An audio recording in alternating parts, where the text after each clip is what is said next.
Entre 1474 y 1479, el reino de Castilla fue desgarrado por una devastadora guerra civil que determinaría no solo quién se sentaría en el trono castellano, sino el futuro mismo de España, y sin exageración, el curso de la historia mundial. En un lado estaba Isabel, la princesa que se había proclamado reina de Castilla inmediatamente tras la muerte de su hermanastro Enrique IV, respaldada por una coalición de nobles castellanos que la consideraban la heredera legítima. En el otro lado estaba Juana, la hija adolescente de Enrique IV, apodada despectivamente la Beltraneja, por sus enemigos que la acusaban de ser hija ilegítima, no de Enrique sino de su favorito Beltrán de la Cueva, respaldada por el poderoso reino de Portugal, cuyo rey Alfonso V se casó con ella para reclamar el trono castellano. Durante 6 años brutales, estos dos bandos lucharon por el control de Castilla, en una guerra que involucró batallas campales, asedios prolongados, intrigas políticas bizantinas y sufrimiento masivo de la población civil. El resultado de esta guerra determinaría si Castilla sería gobernada por una reina fuerte y decidida casada con el heredero de Aragón, sentando las bases para la unificación española, o si sería absorbida por Portugal, creando una península ibérica completamente diferente. Hoy descubriremos la historia completa de la Guerra de Sucesión Castellana, cómo Isabel luchó por un trono que muchos le negaban, cómo la batalla de Toro decidió el destino de España, y cómo Juana la Beltraneja terminó sus días recluida en un convento portugués. Pero antes de sumergirnos en esta historia de guerra civil, traición, batallas decisivas, y el triunfo final de Isabel contra todas las probabilidades, si te fascinan las guerras dinásticas que determinaron el destino de naciones enteras y quieres conocer cómo Isabel la Católica conquistó su trono mediante política y guerra, activa la campanita para no perderte ninguna historia donde las luchas por el poder transforman el curso de la historia. Bienvenidos a la historia completa de la Guerra Civil Castellana que creó a los Reyes Católicos. Para entender completamente la Guerra Civil, primero debemos comprender la situación extraordinariamente compleja que la precedió durante el caótico reinado de Enrique IV de Castilla. Un monarca débil cuya incapacidad para gobernar efectivamente creó las condiciones para el conflicto sucesorio. Enrique IV, que reinó desde 1454 hasta su muerte en 1474, era hijo de Juan II de Castilla y medio hermano de Isabel. Su reinado fue marcado desde el principio por debilidad política, incapacidad para controlar a la nobleza rebelde, y rumores persistentes sobre su supuesta impotencia sexual que llevarían a cuestionar la legitimidad de su hija. Enrique se había casado primero con Blanca de Navarra en 1440, pero el matrimonio nunca fue consumado. Después de 13 años, Blanca solicitó anulación basándose en la impotencia de Enrique, una acusación humillante públicamente. El Papa concedió la anulación en 1453, y Enrique se casó con Juana de Portugal en 1455. Durante 7 años, este segundo matrimonio tampoco produjo herederos, reforzando los rumores sobre la impotencia del rey. Pero en 1462, Juana dio a luz a una niña también llamada Juana. Enrique proclamó a la niña su heredera legítima. Sin embargo, inmediatamente surgieron rumores de que el verdadero padre era Beltrán de la Cueva, el favorito del rey y posiblemente amante de la reina Juana. Estos rumores, nunca probados definitivamente pero ampliamente creídos, llevaron a que la princesa fuera apodada cruelmente la Beltraneja, insinuando que era hija de Beltrán, no de Enrique. La nobleza castellana, fragmentada en facciones rivales y operando casi independientemente del poder real debido a la debilidad de Enrique, se dividió sobre la cuestión de la sucesión. Un bando, liderado por nobles poderosos como Juan Pacheco, marqués de Villena, cuestionaba la legitimidad de Juana, y favorecía a Alfonso, el medio hermano menor de Enrique e Isabel, como heredero.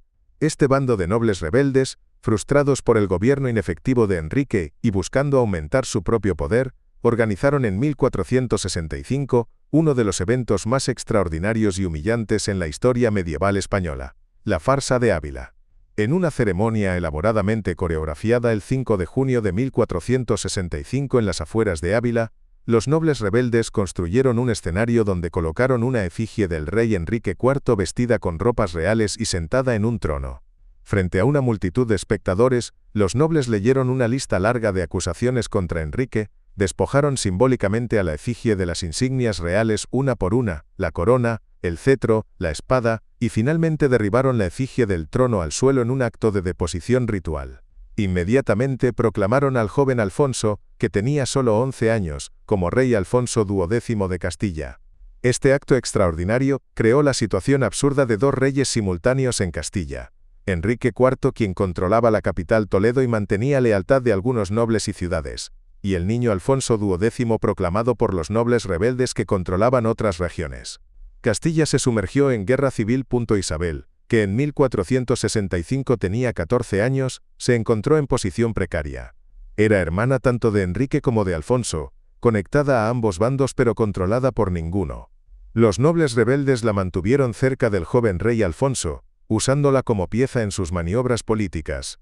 Pero en julio de 1468, Alfonso murió repentinamente en Cardeñosa, posiblemente de peste, aunque rumores de envenenamiento circularon inmediatamente. Su muerte a los 14 años cambió todo. Los nobles rebeldes que lo habían proclamado rey ahora necesitaban un nuevo candidato para oponer a Enrique IV. Se volvieron hacia Isabel. Los nobles le ofrecieron proclamarla reina inmediatamente, continuando su rebelión contra Enrique. Pero Isabel, demostrando la astucia política que la caracterizaría toda su vida, rechazó. En lugar de aceptar una corona dada por nobles rebeldes que podría ser vista como ilegítima, Isabel negoció con Enrique directamente. El resultado fue el Tratado de los Toros de Guisando firmado el 19 de septiembre de 1468. En este acuerdo crucial, Enrique reconoció formalmente a Isabel como su heredera y princesa de Asturias, desplazando a su hija Juana de la línea de sucesión. A cambio, Isabel reconoció a Enrique como rey legítimo y acordó no casarse sin su consentimiento. Este acuerdo fue extraordinario porque Enrique esencialmente estaba declarando públicamente que su propia hija era ilegítima, aunque nunca lo dijera explícitamente en esos términos. Pero Isabel no tenía intención de permitir que Enrique controlara su matrimonio. El matrimonio de una princesa heredera era demasiado importante, determinando alianzas políticas y el futuro de Castilla. Enrique favorecía casar a Isabel con Alfonso V de Portugal, un viudo de 43 años, o con otros candidatos que aumentarían el control portugués o francés sobre Castilla. Isabel, asesorada por el arzobispo de Toledo Alfonso Carrillo, quien se había convertido en su mentor político, tenía otros planes. Cuando Enrique se enteró del matrimonio secreto, se enfureció. Isabel había violado flagrantemente el Tratado de los Toros de Guisando casándose sin su consentimiento. Enrique inmediatamente revocó su reconocimiento de Isabel como heredera y restauró a su hija Juana a la línea de sucesión. Durante los siguientes 5 años hasta la muerte de Enrique en 1474, Castilla existió en estado de tensión política extrema con dos herederas rivales, Isabel respaldada por su matrimonio con Fernando y el apoyo de una facción de nobles, y Juana respaldada por su padre el rey y otra facción. Pero ningún conflicto militar mayor estalló durante este periodo porque Enrique, débil como era, seguía siendo rey reinante y su autoridad, aunque cuestionada, evitaba guerra abierta.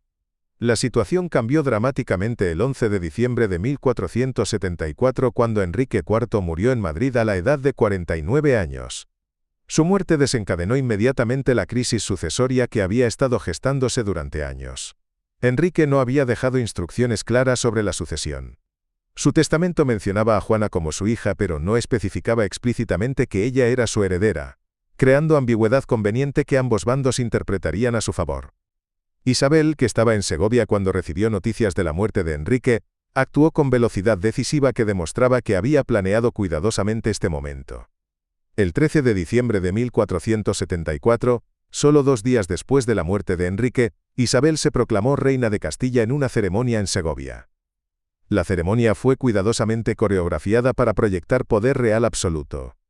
Isabel salió de la Catedral de Segovia vestida en ropas reales completas portando no solo el cetro, símbolo tradicional de autoridad real femenina, sino también la espada desnuda de justicia, un símbolo tradicionalmente reservado para reyes masculinos.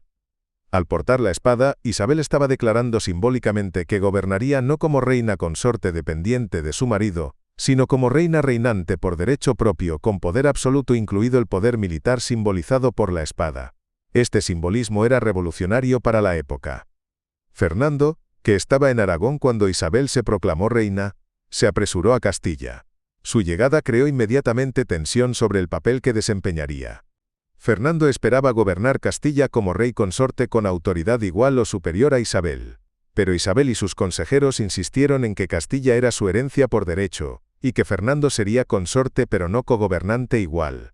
Las negociaciones fueron tensas, y revelaron las primeras grietas en lo que más tarde se convertiría en una de las asociaciones políticas más exitosas de la historia. Finalmente, en enero de 1475, alcanzaron compromiso plasmado en la Concordia de Segovia. Isabel sería reconocida como reina propietaria de Castilla, poseyendo autoridad suprema. Fernando sería rey consorte con derecho a participar en gobierno pero subordinado formalmente a Isabel. Sin embargo, en la práctica compartirían el poder, con todos los documentos oficiales emitidos en sus nombres conjuntos y ambos participando en decisiones políticas y militares importantes. Pero mientras Isabel consolidaba su poder en Castilla Central, y Fernando se unía a ella, el bando rival ya estaba organizándose para oponerse a ella militarmente. Juana, ahora de 12 años, fue llevada a Portugal donde su tío el rey Alfonso V, hermano de su madre Juana de Portugal, proclamó que Isabel era usurpadora y que Juana era la heredera legítima de Enrique IV. Alfonso V, viudo de 52 años, se casó con su sobrina Juana de 13 años en mayo de 1475, un matrimonio que requería dispensación papal debido al parentesco cercano pero que Alfonso justificaba como necesario para reclamar el trono castellano. Alfonso proclamó que él e Isabel de Portugal, como llamaba a Juana enfatizando su legitimidad, eran los verdaderos reyes de Castilla. En junio de 1475, Alfonso invadió Castilla con un ejército portugués de 5.600 hombres, más contingentes de nobles castellanos partidarios de Juana. El objetivo era marchar hacia Toledo, Burgos y otras ciudades principales, ganar apoyo de nobles y ciudades, y derrotar militarmente a Isabel. Las fuerzas portuguesas capturaron rápidamente varias ciudades fronterizas. El arzobispo de Toledo Alfonso Carrillo, quien anteriormente había apoyado a Isabel pero ahora se había vuelto contra ella debido a disputas sobre poder e influencia, se unió al bando de Juana, llevando consigo fortalezas importantes y recursos considerables. La situación parecía desesperada para Isabel. Portugal era más rico que Castilla en ese momento debido a su comercio africano. Alfonso V era rey experimentado con ejército profesional. Muchos nobles castellanos apoyaban a Juana, viendo oportunidad para aumentar su independencia. Isabel controlaba principalmente Castilla Central, mientras que Galicia, León y partes de Extremadura favorecían a Juana, pero Isabel demostró habilidades políticas y militares que sorprendieron a sus enemigos. Primero, movilizó a las ciudades castellanas, especialmente Valladolid, Medina del Campo y Segovia, que apoyaban su causa y proporcionaron recursos financieros y militares. Segundo, creó la Santa Hermandad, una fuerza de policía y milicia urbana financiada por las ciudades que proporcionaría tropas adicionales y mantendría orden público. Tercero, y crucialmente, trabajó con Fernando que demostró ser comandante militar excepcional. Fernando había aprendido guerra en las campañas de su padre, en Aragón y Cataluña. Ahora aplicaría esas lecciones, defendiendo el trono de su esposa. Durante 1475 y principios de 1476, la guerra consistió principalmente en asedios de ciudades y castillos, con los dos bandos compitiendo por controlar territorio y ganar lealtad de nobles indecisos. Fernando lideró personalmente múltiples campañas militares, asediando castillos controlados por partidarios de Juana, mientras Isabel se enfocaba en política, asegurando lealtad de ciudades, recaudando dinero y manteniendo coalición de apoyo. La guerra fue brutal para la población civil. Ejércitos de ambos bandos saqueaban campos para alimentarse. Ciudades cambiaban de manos repetidamente con los habitantes sufriendo cada vez. Nobles oportunistas cambiaban de bando según quién parecía ganar, buscando maximizar sus ganancias personales sin importar el costo para Castilla. El punto de inflexión llegó. La batalla de Toro fue tácticamente ambigua con ambos lados reclamando victoria, pero estratégicamente fue victoria decisiva para Isabel y Fernando. Alfonso V había fracasado en destruir el ejército de Fernando. Los portugueses habían sufrido bajas más pesadas. Crucialmente, el prestigio de Alfonso fue dañado por su derrota y huida, mientras que Fernando emergió como comandante victorioso. En los meses siguientes, el apoyo a Juana se evaporó gradualmente. Nobles que habían apoyado a Alfonso comenzaron a cambiar de lealtad hacia Isabel cuando se hizo claro que ella y Fernando ganarían. Ciudades que habían favorecido a Juana abrieron sus puertas a las fuerzas de Isabel. Alfonso V, desmoralizado por la derrota, regresó a Portugal dejando la causa de Juana sin su campeón principal. En 1477, Alfonso viajó a Francia buscando apoyo del rey Luis XI para renovar la guerra. Luis inicialmente pareció interesado en apoyar a Alfonso contra Isabel y Fernando, viendo oportunidad para debilitar tanto a Castilla como a Aragón, que eran rivales tradicionales de Francia. Pero Luis era pragmático. Cuando se hizo claro que Isabel había consolidado control sobre la mayoría de Castilla, y que renovar la guerra requeriría inversión masiva con pocas garantías de éxito, Luis retiró su apoyo. Alfonso, derrotado y humillado, contempló brevemente retirarse a un monasterio en lugar de regresar a Portugal como rey fracasado. Solo la persuasión de sus consejeros lo convenció de regresar a Lisboa en 1478, sin apoyo portugués o francés. La causa de Juana estaba perdida. Los últimos nobles rebeldes se rindieron o fueron derrotados militarmente durante 1477 y 1478. El arzobispo de Toledo, Alfonso Carrillo, que había cambiado de bando múltiples veces durante el conflicto, finalmente se sometió a Isabel pidiendo perdón. Isabel, demostrando la combinación de firmeza y misericordia que caracterizaría su reinado, perdonó a muchos nobles rebeldes que se sometieron, requiriendo solo que reconocieran su autoridad real. Aquellos que persistieron en rebelión enfrentaron confiscación de propiedades y exilio. Fernando personalmente dirigió campañas para capturar los últimos castillos rebeldes, completando la pacificación militar de Castilla. En septiembre de 1479, Isabel y Fernando firmaron el Tratado de Alcáçovas con Portugal, terminando formalmente la guerra. Los términos reflejaban la victoria completa de Isabel. Portugal reconocía a Isabel como reina legítima de Castilla, y renunciaba a todas las reclamaciones al trono castellano. Juana sería llevada a Portugal, donde viviría en convento. Isabel y Fernando reconocían las conquistas portuguesas en África y las islas atlánticas, estableciendo esferas de influencia que más tarde se expandirían en el Tratado de Tordesillas. El destino de Juana la Beltraneja fue trágico. Fue llevada al convento de Santa Clara en Coimbra, Portugal, donde pasaría el resto de su vida, más de 40 años. Aunque técnicamente no era prisionera y podría haber dejado el convento, permaneció allí por elección o resignación. Ocasionalmente firmaba documentos como Yo la Reina, manteniendo su reclamación nominal al trono castellano, pero nunca intentó activamente recuperarlo. Murió en 1530 a la edad de 68 años, habiendo pasado más de 50 años de su vida en el convento, un recordatorio viviente de la guerra que había. La Guerra de Sucesión Castellana tuvo consecuencias profundas que moldearon la historia española y mundial. Primero y más importante, consolidó a Isabel como reina de Castilla, y estableció su asociación con Fernando. Esta asociación crearía la base para la unificación española cuando Fernando heredó Aragón tras la muerte de su padre en 1479.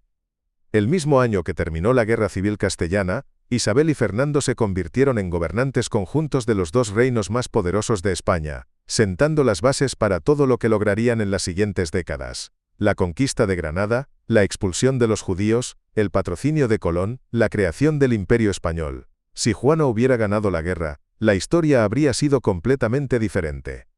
Castilla probablemente habría sido absorbida por Portugal o al menos habría caído bajo dominación portuguesa. No habría habido unión de Castilla y Aragón. No habría habido reyes católicos. La reconquista podría haber tomado décadas adicionales o nunca completarse. El descubrimiento de América podría haber sido patrocinado por Portugal en lugar de España, cambiando completamente qué idiomas y culturas dominarían las Américas. Segundo, la guerra demostró las capacidades políticas y militares excepcionales de Isabel y Fernando. Isabel demostró astucia política construyendo coaliciones, asegurando lealtad de ciudades y manejando nobles ambiciosos. Fernando demostró genio militar en la batalla de Toro y campañas subsiguientes. Su capacidad de trabajar juntos efectivamente a pesar de tensiones sobre autoridad y poder estableció el patrón para su reinado conjunto. Tercero, la guerra permitió a Isabel y Fernando justificar la consolidación del poder real y la reducción de la independencia nobiliaria. Los nobles que habían apoyado a Juana perdieron propiedades y poder. Los que apoyaron a Isabel fueron recompensados, pero también fueron gradualmente domesticados y hechos dependientes de favor real. La experiencia de 6 años de guerra civil causada por nobleza rebelde convenció a Isabel y Fernando de que autoridad real fuerte era esencial para estabilidad. Pasarían las siguientes décadas construyendo instituciones estatales modernas que reducirían dramáticamente el poder de la alta nobleza. Cuarto, la guerra fue financieramente devastadora para Castilla. 6 años de conflicto habían agotado el tesoro, dañado la economía y causado sufrimiento masivo a la población. Pero paradójicamente, esta devastación creó oportunidad para reforma. Con el sistema existente en ruinas, Isabel y Fernando pudieron reconstruir instituciones administrativas y financieras desde cero, creando burocracia más eficiente y moderna, que serviría como modelo para otros estados europeos. Finalmente, la guerra estableció el principio crucial de que Isabel gobernaría Castilla por derecho propio, no simplemente como esposa de Fernando. Aunque en práctica compartirían poder, formalmente Isabel era reina propietaria de Castilla mientras Fernando era rey consorte. Este arreglo inusual permitió que ambos reinos, Castilla y Aragón, mantuvieran identidades separadas mientras eran gobernados por la misma pareja, creando lo que los historiadores llaman unión dinástica en lugar de unión política completa. Esta es la historia completa de la Guerra de Sucesión Castellana. La guerra civil brutal que duró de 1474 a 1479 determinando si Isabel o Juana la Beltraneja se sentaría en el trono de Castilla, como la batalla de Toro en 1476 decidió el conflicto a favor de Isabel. Si esta historia te ha revelado cómo una guerra civil olvidada determinó el curso de la historia mundial estableciendo a los reyes católicos en el poder, déjanos en los comentarios qué otras guerras civiles o conflictos sucesorios te gustaría que investigáramos. Gracias por acompañarnos en este viaje a la guerra que creó a los reyes católicos y cambió el destino de España.